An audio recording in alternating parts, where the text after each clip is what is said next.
Welcome to E6 TV. నేను భార్గవి. భద్రాద్రి కొత్తగూడెం జిల్లా చెర్ల మండలంలో అభివృద్ధి పనులు వేగం పెంచాయి.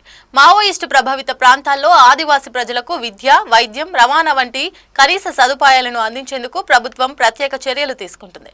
ఈ క్రమంలో పూసుగుప్ప నుండి ఛత్తీస్గఢ్ సరిహద్దు వరకు నిర్మించిన బీటీ రోడ్డును జిల్లా ఎస్పీ రోహిత్ రాజు సందర్శించారు. అభివృద్ధి కార్యక్రమాలకు ప్రజలు సహకరించాలని ఈ సందర్భంగా ఆయన కోరారు. భద్రాద్రి కొత్తగూడెం జిల్లాలోని చెర్ల మండలంలో అభివృద్ధి పనులు ఊపందుకున్నాయి.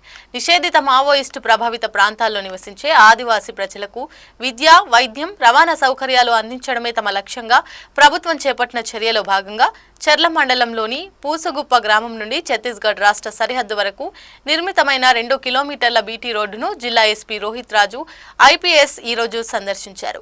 ద్విచక్ర వాహనాల ద్వారా పూసగుప్ప వరకు ప్రయాణించి మార్గమధ్యంలోని పూర్తయిన కాజ్వేలు, నిర్మాణంలో ఉన్న కల్వర్ట్లను పరిశీలించిన ఎస్పీ అనంతరం పూసగుప్ప చేరుకుని అక్కడి నుండి ఇటీవల పూర్తయిన రోడ్డు పనులను నేరుగా పరిశీలించారు. సుమారు 3 కోట్ల రూపాయల వ్యయంతో నిర్మించబడిన ఈ రహదారి ఛత్తీస్గఢ్ రాష్ట్రంలోని రాంపురం, భీమారం గ్రామాలలో నివసించే ఆదివాసీ ప్రజలకు ఎంతో ఉపయోగపడుతుందని ఆయన తెలిపారు. మావోయిస్టులు అభివృద్ధిని అడ్డుకుంటూ ఆదివాసీలకు వెనుకబాటు చేయాలని ప్రయత్నిస్తున్నారని ఎస్పీ తెలిపారు. అయితే ప్రభుత్వ పరంగా పోలీస్ శాఖ ముందుండి వీరికి వైద్యం, విద్య, రవాణా వంటి ప్రాథమిక సదుపాయాలను చేరువ చేయడమే లక్ష్యంగా పనిచేస్తుందన్నారు. ఈ క్రమంలోనే అతి త్వరలో పూసుగుప్ప, చెన్నాపురం గ్రామాల్లో దాదాపుగా పూర్తయిన మొబైల్ హాస్పిటళ్లను ప్రారంభించినట్లు ప్రకటించారు. ఇక ఆదివాసీ ప్రాంతాల్లో ఎటువంటి అభివృద్ధి పనులైనా నిరవధికంగా కొనసాగించేందుకు పోలీస్ శాఖ సిద్ధంగా ఉందని స్పష్టం చేశారు.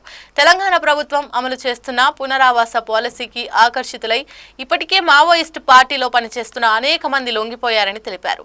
మిగిలిన సభ్యులు కూడా ఈ అవకాశాన్ని ఉపయోగించుకొని సామాజిక అభివృద్ధికి తోడ్పడాలని ఈ సందర్భంగా ఎస్పీ రోహిత్ రాజు పిలుపునిచ్చారు.